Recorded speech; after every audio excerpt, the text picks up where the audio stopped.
ഹരി ഓം. ഭാഗവതം ഷഷ്ടസ്കന്ധം സപ്തമോധ്യായഃ. ഓം നമോ ഭഗവതേ വാസുദേവായ. ശ്രീമദ്ഭാഗവതേ ഷഷ്ടസ്കന്ധേ സപ്തമോധ്യായഃ.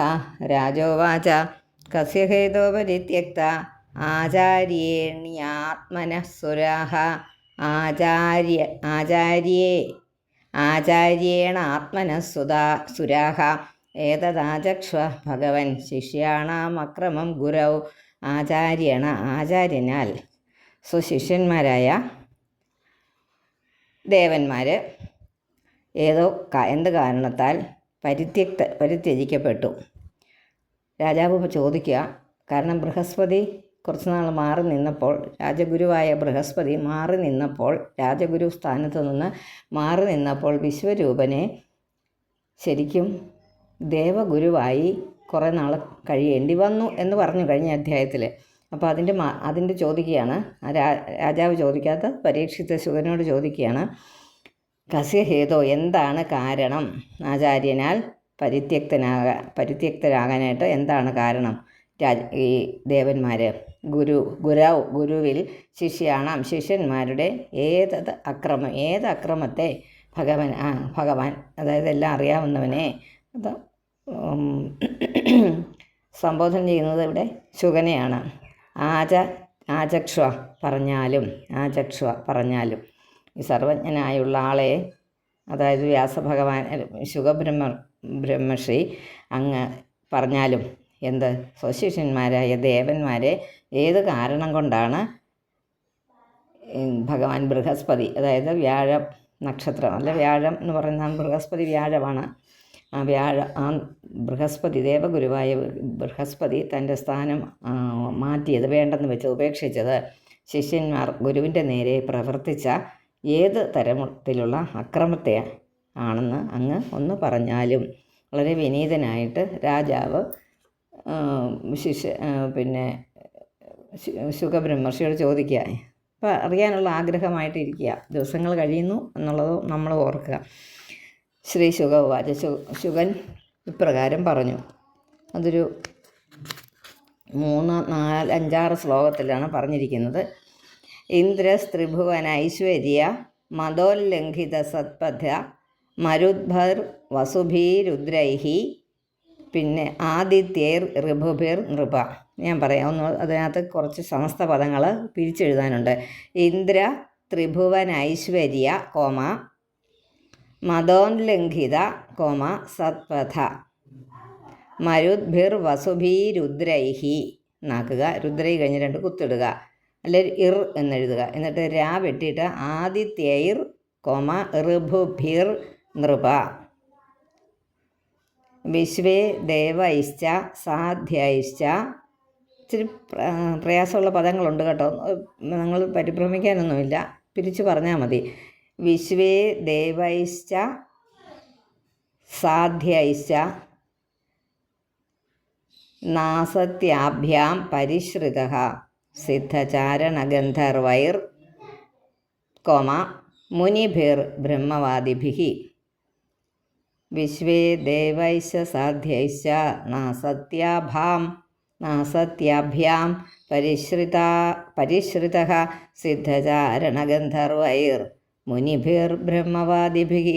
വിദ്യാധരാപ്സരോഭിശ്ച കിന്നരൈ പദഗോരകൈഃ നിഷേവ്യമാണോ മഘവാൻ സ്തൂയമാനശ്ച ഭാരത.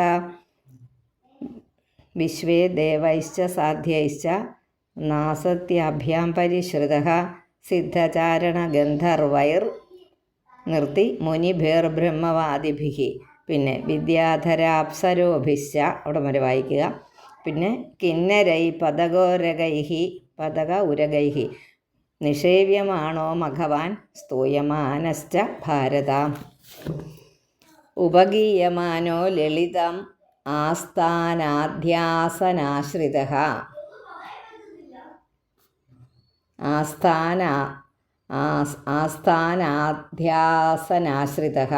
പാണ്ഡുരേണ ആതപത്രേണ. കിട്ടിയില്ലേ വാക്കുകളൊക്കെ? ആതപത്രേണ പര ചന്ദ്രമണ്ഡല ചാരുണ ഉപഗീയമാനോ ലളിതം ആസ്ഥാനാധ്യാസനാശ്രിത. അതവിടെ ഒന്ന് അതും പദം പിരിക്കാനുള്ളതാണ് കേട്ടോ. ഉപഗീയമാനോ ലളിതം ആസ്ഥാനാധ്യാസനാശ്രിത, ആസ്ഥാനത്തിനുള്ള സിംഹാസനത്തിലിരിക്കുന്നവൻ. ചന്ദ്രമണ്ഡല ചാരുണ, ചന്ദ്രമണ്ഡലം പോലെ മനോഹരമായിരിക്കുന്ന. പാണ്ഡുരേണ ശുഭ്രമായ എന്നൊക്കെയുള്ള അർത്ഥമാണ് കൊടുത്തിരിക്കുന്നത്. ആതപത്രേണ, ആതപത്രം വീശി, ചാമരവും ആതപത്രമൊക്കെ വീശുന്ന അതിൻ്റെ കാര്യമാണ്. യുക്തശ്ചാന്യൈ പാരമേഷ്ട്യൈഹി, അവിടെ പാരമേഷ്ട്യൈ കഴിഞ്ഞ് 2 കുത്തിടുക. പിന്നെ ചാമര വ്യജനാദിഭിഹി, ചാമര വ്യജനാദിഭിഹി. യുക്തശ്ചാന്യൈ പാരമേഷ്ട്യൈഹി ചാമര വ്യജനാദിഭിഹി. അശ്ച വെട്ടിയിട്ട് ചാമര എന്നൊക്കെ പരമേഷ്ട്യൈ കഴിഞ്ഞിട്ട് 2 കുത്തിടുക. അത്രയേ ഉള്ളൂ. പിന്നെ വിരാജമാന പൗലോമ്യ, വിരാജമാന പൗലോമ്യ സഹാർദ്ധാസനയാ ഭൃശം, സഹാർദ്ധാസനയാ ഭൃശം. അതാണ് വാക്കുകൾ കിട്ടിയല്ലോ. ഇന്ദ്രസ്ത്രിഭുവൻ ഐശ്വര്യ മതോല്ലംഘിത സത്പഥ മരുദ്ഭിർ വസുഭീരുദ്രൈഃ ആദിത്യേർ ഋഭുഭിർ നൃപ. 2ാമത്തെ ശ്ലോകമേ. ഈ ത്രിഭുവനങ്ങളുടെയും ഈശ്വരൻ എന്നുള്ള ആ മതോന്മത്ത ഇന്ദ്രസ്ത്രിഭുവൻ ഐശ്വര്യം, 3 ലോകങ്ങളിലും താൻ കേമനാണെന്നുള്ള വിശേഷ തല അങ്ങനെയിരിക്കുന്ന ത്രിഭുവനങ്ങളുടെ ഈശ്വരൻ എന്നുള്ള ആ അഹങ്കാരത്താൽ സന്മാർഗങ്ങളെയൊക്കെ ഉല്ലംഘിക്കപ്പെട്ട സർമാർഗത്തോടു കൂടി അങ്ങനെയുള്ള ആളായിരിക്കുന്ന പരിശ്രിത, ചുറ്റപ്പെട്ടവൻ, നിഷേവ്യമാണ് സേവിക്കപ്പെടുന്നവൻ, സ്തൂയമാന സ്തുതിക്കപ്പെടുന്നവൻ, ലളിത മനോഹരമായ വിധത്തിൽ ഉപഗീയമാന സമീപത്തു നിന്ന് ഗാനം ചെയ്യിക്കപ്പെടുന്നവൻ, അതുപോലെ ആസ്ഥാനാധ്യാസനാശ്രിത ആസ്ഥാനത്തിലുള്ള സിംഹാസനത്തിലിരിക്കുന്നവൻ, അതുപോലെ ചന്ദ്രമണ്ഡലം പോലെ മനോഹരമായിരിക്കുന്ന ആതപത്രത്താലും പരമേഷ്ഠി എന്ന ഭാവത്തെ സൂചിപ്പിക്കുന്ന വേറെ അന്യങ്ങളായ ചാമരവ്യജനാധിപി, ചാമരവും ഒക്കെ വീശി ഇങ്ങനെ ചാമരവ്യജനാദികളാലും യോജിക്കപ്പെട്ടവനും, അതുപോലെ അർത്ഥത്തിലിരിക്കുന്ന പൗലോമ്യ ഇന്ദ്രാണിയാൽ, പൗലോമി ഇന്ദ്രാണിയാണ്. പൗലോമി എന്ന് പറഞ്ഞാൽ ഇന്ദ്രൻ്റെ ഭാര്യ പൗലോമൻ്റെ പുത്രൻ, അങ്ങനെ പുത്രി നിങ്ങണ്ട അതാ വരുന്നത്. അങ്ങനെ ഇന്ദ്രൻ്റെ ഭാര്യ ജയന്തി ഇന്ദ്രൻ്റെ മകളാണ് ഇന്ദ്രാണി. പൗലോമ്യ ഇന്ദ്രാണിയാൽ വിരാജമാന അടുത്ത ഇന്ദ്രാണിയൊക്കെ ഇരിപ്പുണ്ട്. ശോഭിക്കപ്പെട്ടവനുമായിരിക്കുന്ന മഖവാൻ എന്ന് പറഞ്ഞാൽ ഇന്ദ്രൻ. അതുകൊണ്ട് എന്താ അത്രയും കാര്യങ്ങളാണ് പറഞ്ഞിരിക്കുന്നത്. എല്ലാം നല്ല ഐശ്വര്യ മതങ്ങളൊക്കെ ഇതിനകത്ത് പറഞ്ഞല്ലോ. എത്രയൊക്കെ കാലവട്ടങ്ങളും പഞ്ചാമരങ്ങളും ഒക്കെ വീശി, പിന്നെ അങ്ങനെ ശുഭ്രമായ നല്ല വൃത്തിയുള്ള നല്ല ഇതായിട്ടുള്ള സ്ഥലത്ത് അങ്ങനെ ഭാര്യയോടുകൂടി ഇങ്ങനെ നൃത്തങ്ങളും ഒക്കെ കണ്ട് അങ്ങനെ ആഘോഷമായിട്ടിരിക്കുന്ന ഇന്ദ്രനെ ഉള്ളു പറഞ്ഞത്. ആ ഇന്ദ്രൻ എന്താ ചെയ്തതെന്ന് നോക്കാം. സ യഥാ പരമാചാര്യം ദേവാനാമാത്മനശ്ചഃ നാഭ്യനന്ദത സംപ്രാപ്തം പ്രത്യുത്ഥാനാസനാദിഭിः. സഹ എന്ന് പറഞ്ഞാൽ എപ്പോഴും പറയുന്നത് സഹ അവൻ, സാ അവൾ, സഹ അവൻ ആത്മന തൻ്റെയും ദേവന്മാരുടെയും ആ പരമാചാര്യനെ സംപ്രാപ്തം അവിടെയോട്ട് സംപ്രാപ്തം എന്നുവെച്ചാൽ സഭയിലേക്ക് വന്നപ്പോൾ പ്രവേശിക്കുക അതായിട്ട് കണ്ടിട്ട് പ്രത്യുത്ഥാന ആസനദാനം മുതലായ ഒരു കാര്യങ്ങളുണ്ട് ആചാര്യം വരുമ്പോൾ ചെയ്യേണ്ടതായിട്ടുള്ളത്. ന അഭ്യനന്ദത അത് ചെയ്തില്ല. ന അഭ്യനന്ദത അഭിനന്ദിച്ചില്ല എന്ന് വെച്ചാൽ അതൊരു കാര്യമായിട്ട് എടുത്തില്ല എന്നത്, അതൊന്നും ചെയ്തില്ല. ന എന്നൊരു വാക്കവിടെ ഉണ്ട്. ന അഭ്യനന്ദത അഭിനന്ദിച്ചില്ല. അങ്ങനെ ഇരിക്കുന്ന ആ സമയത്തിൽ അവിടെ തൻ്റെ സകല ദേവന്മാരുടെയും പരമഗുരുവായിട്ടുള്ള ബൃഹസ്പതി വ്യാഴ നക്ഷത്രം വന്നു. അപ്പോൾ എഴുന്നേൽക്കുക, എതിരേൽക്കുക, അങ്ങനെയൊക്കെയുള്ള കാര്യങ്ങളുണ്ടല്ലോ. ഒരു ഗുരു വരുമ്പോൾ ആസനം ഇരിപ്പിടം നൽകുക എന്നിങ്ങനെയുള്ള മര്യാദകളോടുകൂടി ഭഗവാനെ ഗുരുവിനെ സ്വീകരിച്ചില്ല. അത്രയേ ഉള്ളൂ.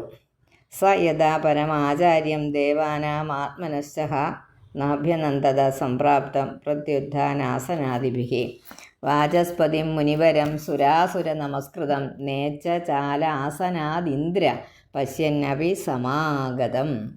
അപ്പോൾ ദേവന്മാരാലും അസുരന്മാരാലും നമസ്കരിക്കപ്പെടുന്ന ഈ മുനിവര്യനായ ആ ബൃഹസ്പതി കരുണയോടുകൂടി സഭാമധ്യത്തിൽ വന്നിരിക്കുന്നത് കണ്ടിട്ടും ഇന്ദ്രൻ സിംഹാസനത്തിൽ തന്നെ ഇരിക്കുന്നു. എന്ന് വെച്ചാൽ തൊട്ട് അനങ്ങുക പോലും ചെയ്യാതെ ഇരിക്കുന്നു. സമാഗതം എന്നാണ് ഈ പുസ്തകത്തിലിരിക്കുന്നത്. സഭാഗതം എന്ന നിങ്ങളുടെ പുസ്തകത്തിലുണ്ടെങ്കിൽ അതങ്ങനെ തന്നെ ഇരുന്നോട്ടെ കേട്ടോ. നമുക്ക് അങ്ങനെ എടുക്കാമല്ലോ. സമാഗമിച്ചാന്നും പറയാം, സഭയിലേക്ക് വന്നാന്നും പറയാം. അപ്പോൾ സഭാഗതം ആണെങ്കിലും നിങ്ങൾ തിരുത്താൻ പോകണ്ട. സമാഗതം എന്നാണെങ്കിൽ അതങ്ങനെ തന്നെ വായിക്കുക. സഭാഗതം എന്നാണെങ്കിൽ അതങ്ങനെ തന്നെ ഇരുന്നോട്ടെ. ആ അർത്ഥം അങ്ങനെ എടുത്താൽ മതി, സഭയിലേക്ക് വന്നാന്ന്. വാചസ്പതി മുനിവരം സുരാസുര നമസ്കൃതം. സുരാസുര കഴിഞ്ഞൊരു കോമായിട്ടോ. നോച്ചാലാസനാദിന്ദ്ര. ആസനാദിന്ദ്ര അതൊക്കെ വായിക്കുമ്പോൾ നല്ല അത് കേൾക്കുമ്പോൾ നമുക്കത് നമ്മളെന്തോ മനസ്സിലാക്കിയിട്ടാണ് വായിക്കുന്നതെന്ന് കേൾവിക്കാർക്കെങ്കിലും തോന്നുന്നത്. അപ്പോൾ അതുകൊണ്ടാണ് ഈ പദം പിരിച്ച് പറയുമ്പോൾ ഞാൻ ചിലയിടത്തൊക്കെ ആ എടുത്ത് വായിക്കാൻ പറയുന്നു, ചിലയിടത്തത് വേണ്ട.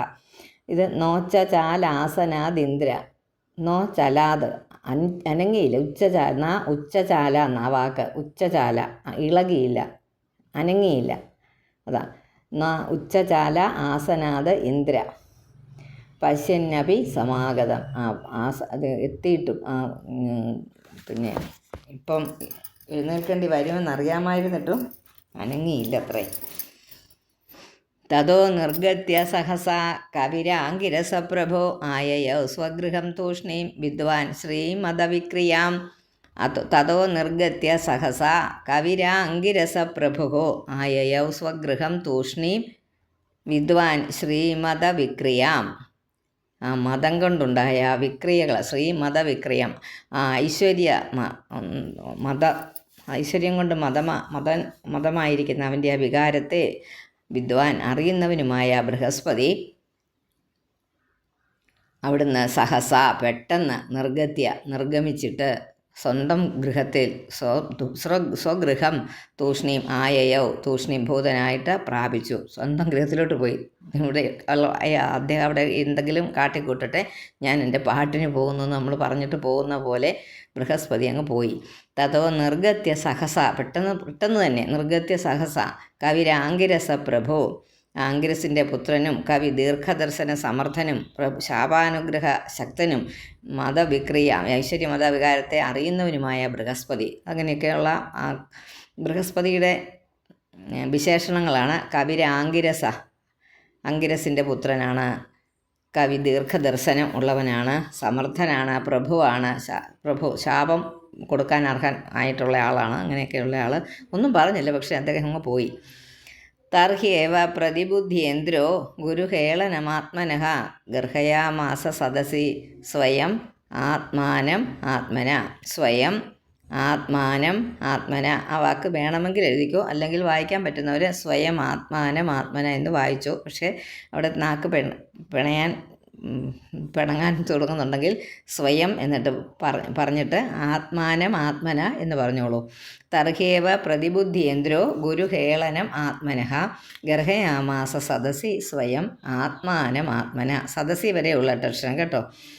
അപ്പോൾ തന്നെ മനസ്സിൽ ഗുരുഹേളനം മനസ്സിലാക്കി, അറിഞ്ഞു പെട്ടെന്ന്. ഇന്ദ്രൻ അത്ര ഇതുള്ള ആളല്ല, പക്ഷേ മതം കൊണ്ട് അതാണ് എന്ത് കാര്യമാണെങ്കിലും ഗർവ് വന്നു കഴിഞ്ഞാൽ, ഗർവ് വന്നു കഴിഞ്ഞാൽ അവിടെയാണ് ഞാൻ പറഞ്ഞ അഹം എന്ന ഭാവം. നമ്മൾ മലയാളത്തിൽ പറയുന്ന അഹങ്കാരം നമ്മൾ വാക്ക് പറയുന്നത്, അത് ശരിക്കും പറഞ്ഞാൽ മതം എന്നുള്ള വാക്കാണ് അവിടെ ഉപയോഗിക്കേണ്ടത്. നമ്മൾ ഈ പറയുന്ന അഹങ്കാരത്തിന് മതം ഉണ്ടായിപ്പോയാൽ തീർന്നു, സകലതും തീർന്നു. എന്തൊക്കെ ഉണ്ടായിരുന്നാലും മതം വന്നു കഴിഞ്ഞാൽ നമ്മുടെ നമ്മളിലുള്ള ആ ഒരു നല്ല ഗുണമായ ആ വിനയം എന്ന് പറയുന്നത് അങ്ങ് പോകും. ആ വിനയം എപ്പോഴും ആവശ്യമാണ് നമുക്ക്. എത്രയൊക്കെ ജ്ഞാനി ആയിക്കൊള്ളട്ടെ, എത്രയൊക്കെ സമ്പത്തിന് ഉടമ ആയിക്കോട്ടെ, വളരെ സമ്പന്നനായിക്കോട്ടെ, എത്രയൊക്കെ ആരോഗ്യമുള്ളവനായിക്കോട്ടെ, എത്രയൊക്കെ സൗന്ദര്യമുള്ളവനായിക്കോട്ടെ, അതൊക്കെ ഓർക്കുക. ഇതൊക്കെ കുറച്ച് നേരത്തേക്കേ ഉള്ളൂ. ഒരാളിൻ്റെ നിലയിൽ ഇത് മൊത്തം പറയുമ്പോൾ നമുക്കൊരു 100 വർഷം ആയുസ് ഇട്ടാൽ എന്നാ നാളത്തേക്കുണ്ട്. അതിനിടയിൽ ഇതെല്ലാം സംഭവിച്ച് തീരും. നമ്മൾ നല്ല സുന്ദരമായിരിക്കുന്നതും സമ്പന്നനായിരിക്കുന്നതും ആരോഗ്യകരമായിരിക്കുന്ന അവസ്ഥ കുറച്ച് വർഷങ്ങളേ ഉള്ളൂ. അതിനിടയ്ക്ക് നമ്മുടെ ഈ 100 വർഷത്തെ ആയുസ്സിനിടയ്ക്ക് എത്രയോ ബാല്യം കുറേ പോയി, ഒന്നുമല്ലാതെ 20 വയസ്സ് കഴിയുമ്പോഴാണ് ജീവിതം തുടങ്ങുന്ന മനുഷ്യർ എന്ന് പറയും. നമ്മളീ പറയുന്ന പോലത്തെ അഹങ്കാരം ഉണ്ടാകാൻ അതൊരു 40-55 വയസ്സ് വരെ നിൽക്കുന്നുള്ളൂ. ഈ കേവലം 25 വർഷത്തേക്ക് നമ്മൾ ഈ പറയുന്ന കാര്യങ്ങളൊക്കെ നിൽക്കുന്നുള്ളൂ. അത് കഴിഞ്ഞിട്ട് ഞാനൊരു കണക്ക് പറയുന്നതാണ് കേട്ടോ. അത് കഴിഞ്ഞിട്ട് നമ്മുടെ കാര്യങ്ങൾ കൺട്രോൾ ചെയ്യുന്നത് നമ്മളല്ലാതെ വരും സ്വാഭാവികമായിട്ട്. കാരണം നമ്മുടെ ആരോഗ്യം ക്ഷയിച്ചു തുടങ്ങുമ്പോൾ നമ്മൾ പലരെ ആശ്രയിക്കേണ്ടി വരുന്നു. നമ്മുടെ ധനം, നമ്മളുടെ വന്നുകൊണ്ടിരിക്കുന്ന ധനത്തിനൊരു സ്റ്റോപ്പ് വരുമ്പോൾ നമ്മൾ മറ്റുള്ളവരും കൂടെ ഹെൽപ്പ് ചെയ്താലേ നമുക്ക് ജീവിക്കാൻ പറ്റുമോ എന്നുള്ള അവസ്ഥ വരും. മറ്റുള്ളവരെന്ന് പറഞ്ഞാൽ നമ്മുടെ മക്കളായിരിക്കാം ഒരു പക്ഷേ. അങ്ങനെ അല്ലെങ്കിൽ സ്വന്തമായിട്ട് തേടി വെച്ചിരിക്കുന്നവർ അത് ഉപയോഗിച്ച് ചെയ്യേണ്ടി വരും. എപ്പോഴും അത് തീർന്ന് പോവുകയാണ്. ഇതിലൊക്കെ ഉപരി നമ്മുടെ ആരോഗ്യം, അതും ഒരു 40-45 വയസ്സ് കഴിയുമ്പോഴത്തേന് ഇല്ലാതാകും. അപ്പോൾ 20 വർഷം വരെ നമ്മൾ ഇതിന് വേണ്ടിയിട്ട് ഉള്ള പ്രാക്ടീസ് ആയിരുന്നു. എന്തിനാണ്? ഈ ജീവിക്കാനുള്ള തത്രപ്പാടിൽ അതിനുള്ള മെനഞ്ഞെടുക്കാനായിട്ടാണ് 20-25 വർഷം നമ്മൾ ഒരു വിദ്യാർത്ഥിയായിട്ടൊക്കെ കഴിഞ്ഞ് ഒരു ജോലിയിലൊക്കെ പ്രവേശിക്കുന്നത്. പിന്നെ കേവലം 20-25 വർഷത്തെ ജീവിതത്തിനിടയ്ക്കുണ്ടാകുന്ന ഞാൻ ഈ പറഞ്ഞ ഗർവ്, അതിനിടയ്ക്കാണ് ഈ പറഞ്ഞ 3-4 കാര്യങ്ങളുടെ ഗർവുള്ളൂ. അത് കഴിഞ്ഞാൽ അത് തീർന്നില്ലേ? നിങ്ങൾ ആ കണക്കൊന്ന് കൂട്ടി നോക്കുക, ഞാൻ പറയുന്നത് ശരിയല്ലേ എന്ന്. അതുകൊണ്ടാണ് എപ്പോഴും നമ്മൾ വിനയമുള്ളവരായിരിക്കണം. നമ്മളൊക്കെ ഇപ്പോൾ ഇതൊക്കെ പഠിക്കാൻ വരുന്നവർ 60 വയസ്സിനോട് അടുത്തവരാണ്. അവരൊക്കെ വെറുതെ മര്യാദയ്ക്ക് നാക്ക് മടക്കി ശരീരത്തിൽ പിന്നെ രോഗങ്ങളുടെ ഒക്കെ കലവറയായ ശരീരത്തിനെ കൊണ്ട് നടക്കുന്നവർ എങ്ങനെയെങ്കിലും കുറച്ച് നാളും കൂടെ മറ്റുള്ളവരെ കഷ്ടപ്പെടുത്താതെ ഇരിക്കണമേ എന്നുള്ള പ്രാർത്ഥന കൊണ്ട് നമ്മൾ നടക്കുന്നത് അല്ലേ? സത്യമല്ലേ ഞാൻ പറയുന്നത്? തെറ്റൊന്നും അല്ലല്ലോ. അപ്പോൾ പൂർണ്ണ ആരോഗ്യം ചെറുപ്പത്തിലേ വരാം. അത് അപേക്ഷിക്കാം. അതൊക്കെ വൺസ് ഇൻ എ വൈലൊക്കെ ഉണ്ടാകുന്ന എല്ലാവർക്കും അങ്ങനെയല്ല. ചെറുപ്പത്തിൽ ആരോഗ്യമൊക്കെ ഉണ്ട്, നമുക്കും ഉണ്ടായിരുന്നു. അപ്പോൾ അതെല്ലാം കഴിഞ്ഞിട്ട് ഉള്ള ഒരു സ്റ്റേജ് എല്ലാവർക്കും, ഞാൻ പൊതുവേ ആയിട്ട് എല്ലാ കാര്യങ്ങളും പറയുന്നത് പൊതുവായിട്ട് എടുക്കണം കേട്ടോ. അവരവരുടെ ഇതിൽ നോക്കുമ്പോൾ ചിലപ്പോൾ അങ്ങനെയല്ലായിരിക്കാം. പക്ഷേ ഭൂരിപക്ഷം കാര്യങ്ങളിലും ഉള്ള കാര്യമാണ് ഞാൻ ഇങ്ങനെ പറയുന്നത്. ഈ ഗർവം എന്ന് പറയുന്ന ഒരുപാട് പേർക്ക് അത് എന്താണെന്ന് അറിഞ്ഞുകൂടാ. അത് അഹങ്കാരം എന്നുള്ള മലയാളത്തിലെ വാക്കിൽ അങ്ങ് ഒതുങ്ങിപ്പോകും. അത് ഇതാണ്. എന്തിനായി ഇന്ദ്രൻ ഇരുന്നുകൊണ്ട് ഞെളിഞ്ഞിരിക്കുന്നത്? ഇന്ദ്രനൊക്കെ പക്ഷേ ആയുസ് ഇഷ്ടം പോലെയുണ്ട്, നമുക്കതില്ല.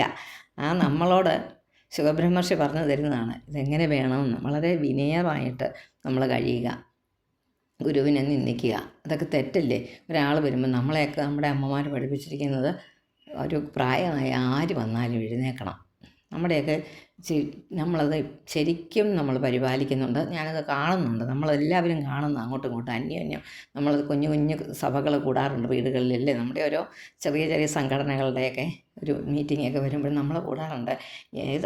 ആരാണെങ്കിലും നമ്മളെക്കാൾ മൂത്തവർ അങ്ങോട്ടോട്ട് കയറി വന്നാൽ, അത് സ്ത്രീകൾ തന്നെ, നമ്മൾ സ്ത്രീകളുടെ കാര്യമായി പറയുന്നത്, അവർ കയറി വന്നാൽ നമ്മൾ എഴുന്നേൽക്കും അല്ലേ? അതൊരു അവർക്ക് കൊടുക്കാവുന്ന ഒരു മാന്യത. ഇപ്പം അവരെ അഭിനന്ദിക്കുക എന്ന് വെച്ചാൽ അവരെ ഒന്ന് നമ്മൾ കണ്ടു എന്ന് വരുത്തുക, അതൊരു വലിയ കാര്യമാണ്. അത് അങ്ങനെ തന്നെ തുടരണം. നമ്മൾ നമ്മുടെ മക്കൾക്കും പറഞ്ഞു കൊടുക്കണം. അവർക്കൊക്കെ ഇപ്പോൾ അതല്ലാതെ വരുന്നുണ്ട്. എന്തിനാണ് അങ്ങനെ എഴുന്നേറ്റ് ആദരവ് കാട്ടുന്നതെന്നുള്ള ചോദ്യം വരുമ്പോൾ നമ്മൾ പറഞ്ഞു കൊടുക്കണം. അത് ശരിയാണ്, നമ്മുടെ ഭാരത സംസ്കാരമാണത്. അപ്പോൾ അത് അവരെ ഒന്ന് എഴുന്നേറ്റ് ആദരിക്കുക എന്നുള്ളത്. അപ്പോൾ ഇന്ദ്രന് പറ്റിയതാ. ഇന്ദ്രനത് ചെയ്തില്ല. അഹങ്കാരം നിമിത്തം, അതായത് മതം നിമിത്തം. ഞാൻ ഈ പറഞ്ഞ കാര്യങ്ങളൊക്കെ എനിക്ക് ശാശ്വതമാണെന്ന് അത് മനസ്സിലാക്കി ബൃഹസ്പതി ഒരു ശാപം കൊടുക്കുന്നുണ്ട്, പറയാം പിന്നീട്. അദ്ദേഹം എന്ത് ചെയ്തു? ഗുരു അപ്പോഴേ സ്ഥലം വിട്ടു. ഇത് കേട്ടപ്പോഴേ തർഹ്യേവ പ്രതിബുദ്ധിയേന്ദ്രോ ഗുരുഹേളനമാത്മനഃ ഗർഹയാമാസ സദസി സ്വയം ആത്മാനമാത്മന. അപ്പം തന്നെ പക്ഷേ ബോധമുണ്ട് ഇയാളെ. അപ്പം അദ്ദേഹം മനസ്സിലാക്കി ഞാൻ ഗുരുനിന്ദ ചെയ്തു. അതറിഞ്ഞിട്ട് സ്വയം തന്നെ സദസ്സിൽ ആത്മാവിനെ തന്നെ നിന്ദിച്ചു. താൻ ചെയ്തത് തെറ്റിപ്പോയി എന്ന് തന്നെ പറഞ്ഞു. യോ, അദ്ദേഹം വന്നപ്പോൾ ഞാൻ എഴുന്നേറ്റില്ലല്ലോ, ഈ ഡാൻസ് കണ്ടുകൊണ്ടിരിക്കുമായിരുന്നല്ലോ എന്ന്. അഹോബത മമാസാധു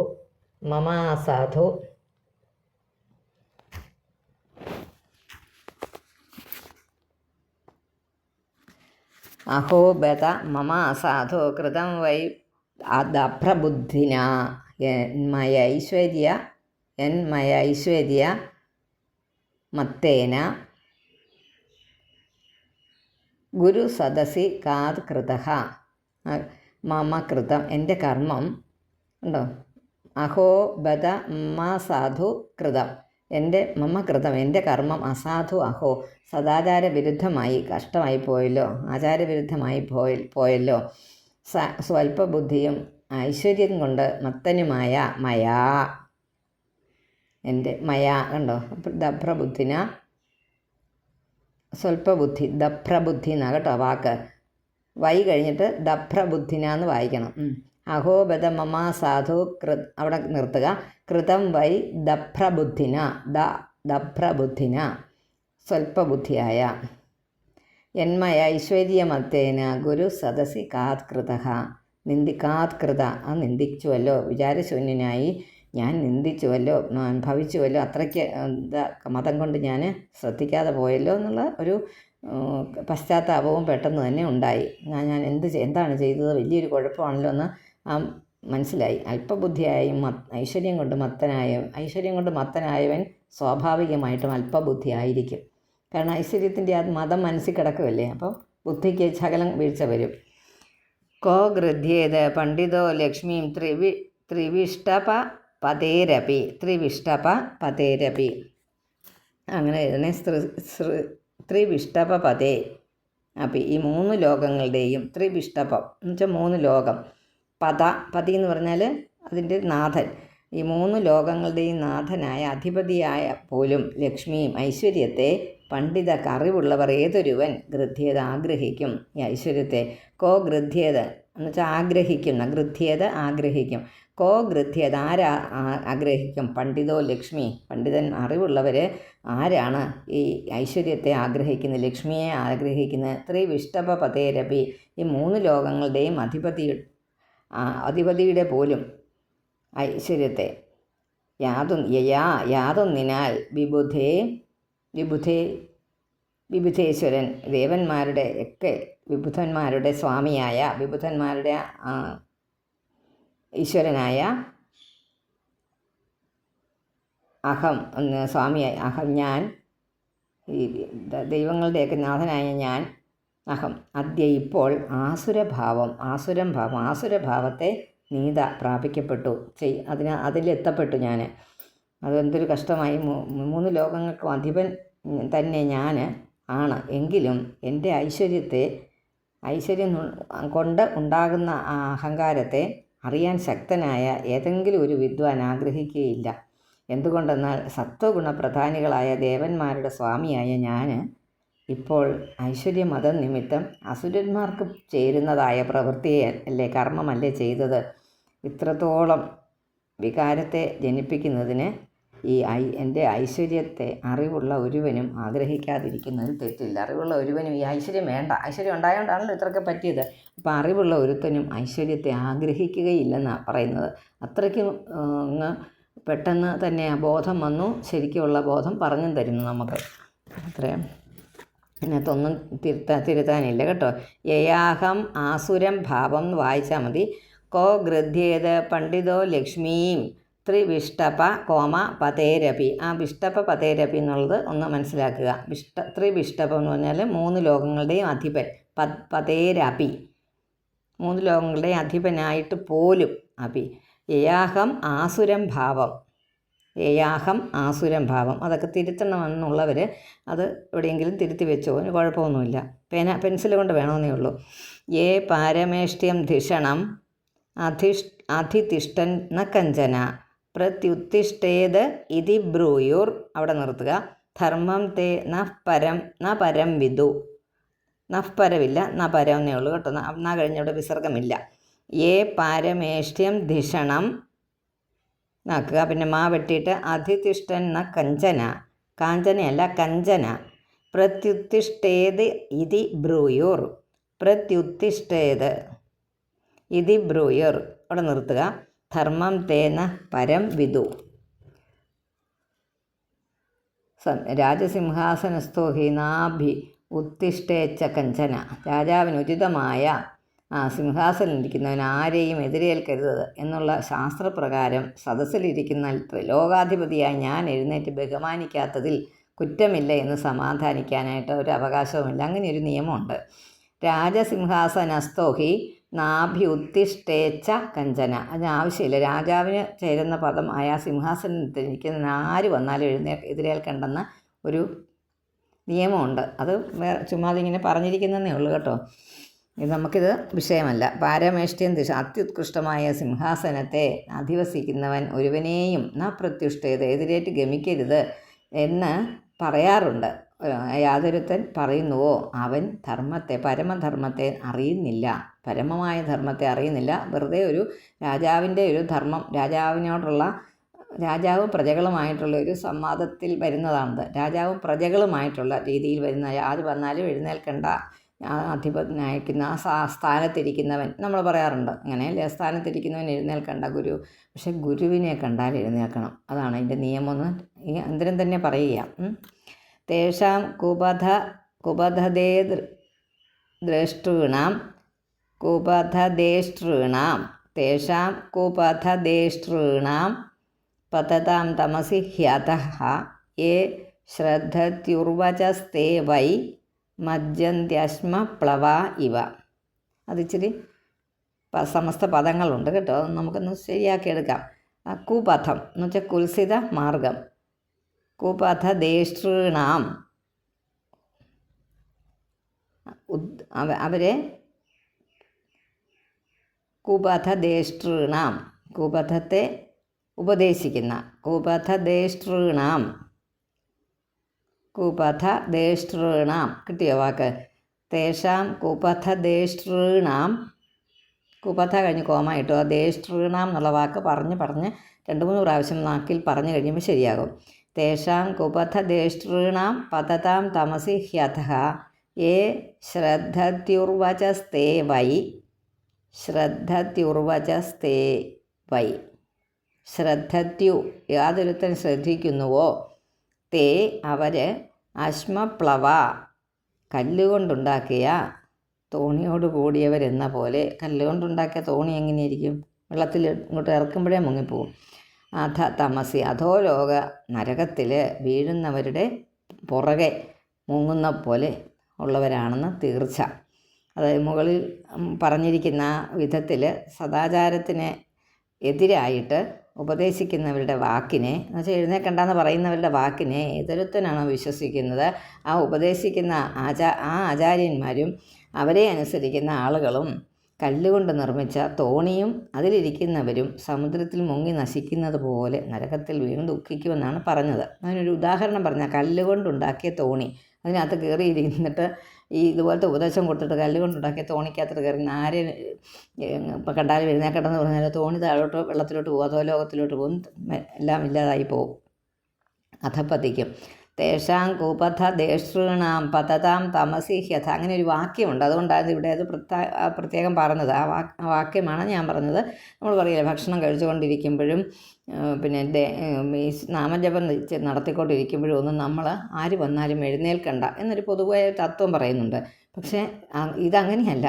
അവിടെ ഭക്ഷണം കഴിക്കുകയല്ല, ഇതൊന്നും ചെയ്യുകയല്ല. അപ്പം പിന്നെ ഒരു നിയമമുണ്ട്, രാജസിംഹാസനത്തിൽ ആ രാജാവിൻ്റെ സ്ഥാനത്തിരിക്കുന്നവൻ ആരെ കണ്ടാലും എഴുന്നേൽക്കണ്ടെന്ന്. അതിനകത്ത് ഗുരുവിനെ മാറ്റി നിർത്തിയിട്ടുണ്ടെന്നുള്ള കാര്യം എല്ലാവർക്കും അറിയാം. അത് നമ്മൾ പൊതുവേ പറയുന്നത്. അത് ആ നിയമം പറയുന്നവന് ശരിക്കും പറഞ്ഞാൽ കല്ലുകൊണ്ടുണ്ടാക്കിയ തോണിയിൽ കയറിയിട്ട് വെള്ളത്തിലോട്ട് ഇറക്കുന്ന പോലെ ഉള്ളൂ. അവർ അധപ്പതിച്ച് പോകും. അങ്ങനെയാണ്. അത്രയേ ഉള്ളൂ കേട്ടോ. അതിനകത്ത് പ്രത്യേകമായിട്ട് അർത്ഥമല്ല. അത് അർത്ഥം ഇതാണ്: മജ്ജന്തി അശ്മപ്ലവ ഇവ. മജ്ജന്തി മുങ്ങുന്നു, തീരെ എന്ന വൈ നിശ്ചയമായിട്ടൊന്ന് അങ്ങ് പറയുക. തേഷാം കുപഥദേഷ്ടॄണാം പതതാം തമസി ഹ്യതഃ യേ ശ്രദ്ധത്യുർവചസ്തേ വൈ. ശ്രദ്ധത്യു ഉർവചസ്തേ വചഃ വചഃ വചസ്സിനെ. കുപഥദേഷ്ടൃണ ശ്രദ്ധത്യു ശ്രദ്ധിക്കുന്നുവോ, ശ്രദ്ധത്യു എന്നാണ് വാക്ക്. വച തേ വചസ്സിനെ തേ അവർ കേട്ടോ. ശ്രദ്ധത്യു വിസർഗം, വച വിസർഗം തേ. അതാണ് അത്. ഇറും വന്നു, സേവും അവിടെ വന്നപ്പം അതൊരു വലിയ വാക്കായിട്ട് തീർന്നു. ശ്രദ്ധത്യുർവചസ്തേ. ശ്രദ്ധത്യു വച തേന്നേ ഉള്ളൂ ശരിക്കും. ശ്രദ്ധത്യു വചസ്തേ. അപ്പോൾ ഒന്നിച്ച് പറയുമ്പം ശ്രദ്ധത്യുർവചസ്തേ, ശ്രദ്ധത്യുർവചസ്തേ. ഉറന്ന് പറയണ്ട, ശ്രദ്ധത്യുർ വചസേ എന്ന് പറഞ്ഞാൽ മതി കേട്ടോ. ശ്രദ്ധത്യുർ എന്നൊന്നിച്ച് പറയുക, വചസ്തേ എന്നും പറയുക. വായിക്കുമ്പം ശ്രദ്ധത്യുർ വചസ്തേ വൈ എന്ന് വായിക്കണം. മനസ്സിലായോ? എങ്ങനെയാ? ഉർവചസ്തേ എന്നല്ല, ഞാൻ അങ്ങനെയാണ് വായിച്ചത് നേരത്തെ കേട്ടോ. ശ്രദ്ധത്യുർ വചസ്തേ വൈ മജ്ജന്ത്യശ്മപ്ലവ ഇവ. മജ്ജന്ത്യശ്മപ്ലവ, അശ്മ എന്നുള്ളത് ശരിയാ, മജ്ജന്ത്യശ്മ എന്നാ. കുപഥദേശ്, അത്രയേ ഉള്ളൂ. പിന്നെ അഥാഹം അമരാചാര്യം അഗാധതിഷണം ദ്വിജം. അഥാഹം, പിന്നെ മാ വെട്ടിക്കളയുക, ആയാക്കുക അവിടെ. അമരാചാര്യം, പിന്നെ ആചാര്യം എന്ന് കഴിഞ്ഞിട്ടുള്ള മാ വെട്ടിക്കള, ആചാര്യം നാക്കുക, മാ വെട്ടിക്കളയുക, അതിന് പകരം ഇവിടെ ആ എഴുതുക. അഥാഹം അമരാചാര്യം അവിടെ നിർത്തുക, ആചാര്യം കൊണ്ട് നിർത്തുക. പിന്നെ അഗാധ ധിഷണം ദ്വിജം. അഗാധ ധിഷണം, അഗാധ കഴിഞ്ഞ് കോമ ഇടുക, ധിഷണം ദ്വിജം. അപ്പോൾ ആ 15-ാമത്തേതിനകത്തെ ആദ്യത്തെ ലൈൻ നിങ്ങൾ വേറെ ഒന്ന് എഴുതി വെച്ചോ. അഥാഹം അമരാചാര്യം അഗാധ ധിഷണം ദ്വിജം പ്രസാദയിഷ്യേ നിഷഠഃ ശീർഷ്ണ തച്ചരണം സ്പൃശൻ. എല്ലാവരും അതങ്ങനെ തന്നെ വായിക്കണം കേട്ടോ. അത് ഇച്ചിരി പ്രയാസമുള്ളത്, എങ്ങനെയും മൂളി വിടാമെന്ന് ഓർക്കരുത്. ശരിക്കും വായിക്കുന്നവർ അഥാഹം അമരാചാര്യം അഗാധ ധിഷണം ദ്വിജം അങ്ങനെ തന്നെ വായിച്ച് പഠിക്കുക. അത് 3 പ്രാവശ്യമെങ്കിലും ആ ലൈൻ വായിക്കണം, എന്നാലേ നിങ്ങൾക്ക് കിട്ടുള്ളൂ. അഥാഹ, അതുകൊണ്ട് നിഷഠ ഷാഠ്യഹീനനായ ഞാൻ അമരന്മാരുടെ ആചാര്യനും ദേവന്മാരുടെ ആചാര്യ അഗാധ തീക്ഷണം അഗാധമായ ബുദ്ധിയോട് കൂടിയവനും ദ്വിജനാണ്. ദ്വിജം ബ്രാഹ്മണനെ ശീർഷ്ണ ശിരസ് കൊണ്ട് തച്ചരണം അദ്ദേഹത്തിൻ്റെ പാദത്തെ, ആ തച്ചരണം അങ്ങയുടെ അദ്ദേഹത്തിൻ്റെ പാദത്തെ സ്പർശിക്കുന്നവനായിട്ട് പ്രസാദയിഷ്യേ പ്രസാദിക്കുന്നേൻ, ഞാൻ അങ്ങനെ ചെയ്യുന്നു, ഞാൻ അങ്ങയുടെ പാദം വന്ദിക്കുന്നു എന്ന് പറയുക. ഏവം ചിന്തയതസ്തസ്യ മഘോനോ ഭഗവാൻ ഗൃഹാത് ബൃഹസ്പതിർഗതോ ദൃഷ്ടാം ഗതിം അധ്യാത്മമായയാ. ഗതിം അധ്യാത്മമായയാ, അത് അറിയാവുന്ന വാക്കാണ്, വലിയ പ്രയാസമില്ല ശ്ലോകവേ. ഏവം ചിന്തയതസ്തസ്യ മഘോനോ ഭഗവാൻ ഗൃഹാത് ബൃഹസ്പതിർഗതോ ദൃഷ്ടാം ഗതിം അധ്യാത്മമായയാ. തസ്യ മഘോന, ആ ഇന്ദ്രൻ ഗൃഹത്തിൽ നിന്ന് ഏവം ചിന്തയത ഇപ്രകാരം ചിന്തിച്ചുകൊണ്ടിരിക്കെ ഭഗവാൻ ബൃഹസ്പതി, ആ സർവജ്ഞനായ ബൃഹസ്പതി അധ്യാത്മമായ ആത്മമായയാൽ ആദൃഷ്ടാം ഗതി കാണപ്പെടാതിരിക്കുന്ന നിലയെ ഗത, ആ നിലയിൽ അതിൽ പ്രാപിച്ചു. കാരണം അദ്ദേഹത്തെ കാണാനില്ല, എവിടെ നോക്കിയിട്ടും കാണാനില്ല എന്നുള്ള ആ നിലയിൽ എത്തി. എന്നിവിടെ അറിയപ്പെട്ടത് ഇദ്ദേഹം തപ്പിച്ചെന്നിട്ട് കാണാൻ പറ്റാത്ത പോലെ മറഞ്ഞിരുന്നു. ഗുരോർനാധിഗത സംജ്ഞാം പരീക്ഷൻ ഭഗവാൻ സ്വരാട് ധ്യായൻ ധിയാ സുരൈർ യുക്ത. അവിടം വരെ ശർമ്മ ന അലഭതാത്മനഃ, അവിടെ തിരുത്താനൊന്നുമില്ല കേട്ടോ. ന അലഭത എന്നാണ്, ന അലഭതാത്മനഃ എന്ന്. ഗുരോർനാധിഗത സംജ്ഞാം, ഗുരുവിൻ്റെ സ്ഥാനത്ത് നാധിഗത അറിയാതിരിക്കുന്ന ഭഗവാൻ സ്വരാട് ഭഗവാനായ ഇന്ദ്രൻ സുരയുക്ത ദേവന്മാരോട് കൂടിയവനും ധ്യായൻ ബുദ്ധി കൊണ്ടും ഊഹിക്കുന്നവനായിട്ട് ആത്മനഃ ആത്മാവിൻ്റെ സുഖത്തെ ലഭത പ്രാപിച്ചില്ല. സർവ്വദേവാധിപതനും ഐശ്വര്യത്തിൻ്റെ അധിപതിയുമായിരിക്കുന്ന ഇന്ദ്രൻ പല ദിക്കിലും പല സ്ഥലത്തും പലരെ കൊണ്ടൊക്കെ അന്വേഷിപ്പിച്ചിട്ടും ആ ഗുരുവിൻ്റെ വാസസ്ഥാനം അറിയാഞ്ഞതുകൊണ്ട് ദേവന്മാരോട് കൂടി ചേർന്ന് വളരെയധികം ചിന്തിച്ചിട്ട് മനസ്സിന് ഒരു സ്വസ്ഥതയും ഇല്ലാതെയായി. ഗുരോർന്ന അധിഗത സംജ്ഞാം പരീക്ഷൻ ഭഗവാൻ സ്വരാട് ധ്യായൻ ധിയാ സുരൈർയുക്ത ശർമ്മ നാലഭത ആത്മനഃ. തത് ശ്രുത്വൈവ ആസുരാ സർവേ ആശ്രിത്യ ഔശനസമ്മതം ദേവാൻ പ്രത്യുദ്യമം ചക്രോർദുർമദ ആതതായിനഃ. തത് ശ്രുത്വൈവ ആസുരാ സർവേ, ആസുരമായ എല്ലാവരും, തത് ശ്രുത്വൈവ ആസുരാ സർവേ ആശ്രിത്യ ഔശനസമ്മതം, ഔശനസം ശുക്രാചാര്യൻ്റെ അഭിപ്രായത്തെ ആശ്രയിച്ചിട്ട് ദേവാൻ പ്രത്യുദ്ധമം ചക്രൂർ ദുർമത ആതതായിന ആയുധം ധരിച്ചവരുമായിട്ട് ദേവന്മാരെക്കുറിച്ച് ഉദ്യമം ചക്രു ഉത്സാഹം ചെയ്തു. ആര്? ശുക്രാചാര്യ അഭിപ്രായത്തെ ആശ്രിത്യ. ശുക്രാചാര്യൻ ആരാണ്?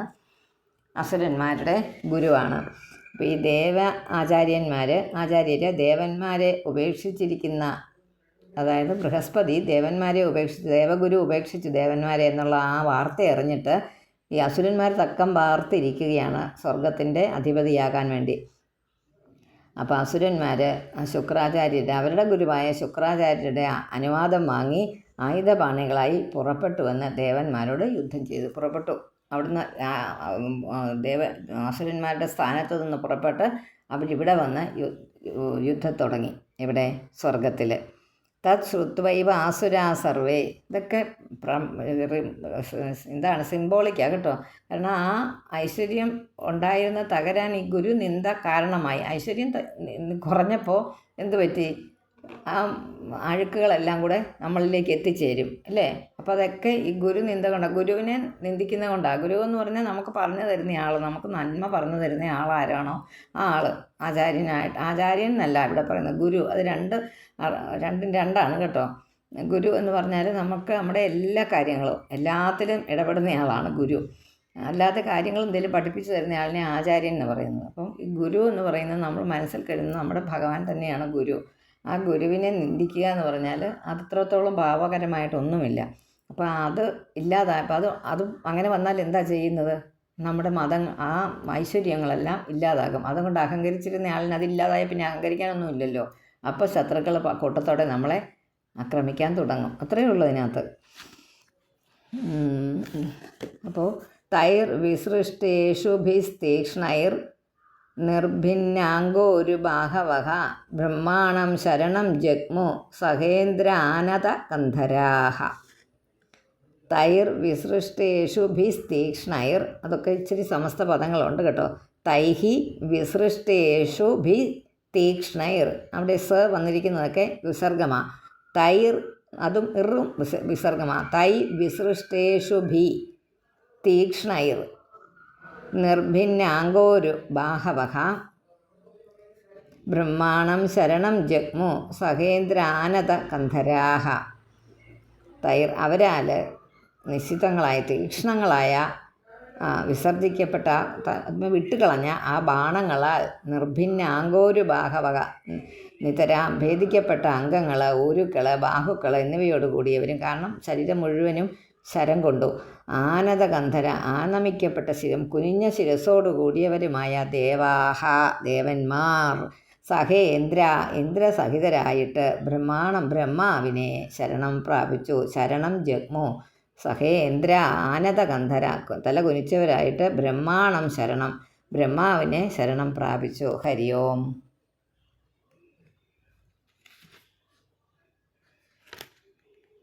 രണ്ട് ശ്ലോകം കൂടെ. താം തഥാഭ്യർത്ഥിതാൻ വീക്ഷ്യ ഭഗവാനാത്മഭൂരജഃ കൃപയാ പരയാ ദേവ ഉവാച പരിസാന്ത്വയൻ. താം തഥാഭ്യർത്ഥിതാൻ. താനാണ് കേട്ടോ അത്. താൻ തഥാഭ്യർത്ഥിതാൻ വീക്ഷ്യാണ് വാക്ക്. താം തഥാഭ്യർത്ഥിതാൻ വീക്ഷ്യ ഭഗവാൻ ആത്മഭൂരജഃ അജൻ, അതായത് ബ്രഹ്മാവ്. അജഹ ബ്രഹ്മാവ്. തഥാ അഭ്യർത്ഥിതാൻ അപ്രകാരം പീഡിതരായ അവരെ കണ്ടിട്ട് താൻ വീക്ഷ്യ അവരെ കണ്ടിട്ട് പരയാകൃപയാ പരിശുദ്ധമായ കാരുണ്യത്തോടുകൂടി ദയോടുകൂടി പരിസാന്ത്വയൻ, അത് പ്രത്യേകം പറയണ്ട, പരിസാന്ത്വനിപ്പിച്ചു. ഇങ്ങനെ ഉവാച പരിസാന്ത്വനിപ്പിച്ചുകൊണ്ട് ഇങ്ങനെ പറഞ്ഞു. താം തഥാ അഭ്യർത്ഥിതാൻ അപ്രകാരം പീഡിതരായ അവരെ കണ്ടിട്ട് ആത്മാവിൽ നിന്ന് ഉദ്ഭവിച്ചവനുമായ അജൻ ബ്രഹ്മാവ് ഭഗവാൻ ജ്ഞാനാദിസമ്പന്നനും ദേവനും ആത്മാവിൽ നിന്ന് ഉദ്ഭവിച്ചവനുമായ ആ ബ്രഹ്മാവിൻ്റെ വിശേഷണങ്ങളായി പറഞ്ഞത് കേട്ടോ. താൻ തഥാഭ്യർത്ഥിതാൻ വീക്ഷ്യ ഭഗവാൻ ആത്മഭൂരജ കൃപയാ പരയാ ദേവ ഉവാച. വാച പറഞ്ഞു പരിസാന്ത്വനിപ്പിച്ചുകൊണ്ട് ഇപ്രകാരം പറഞ്ഞു. ഹരി ഓം.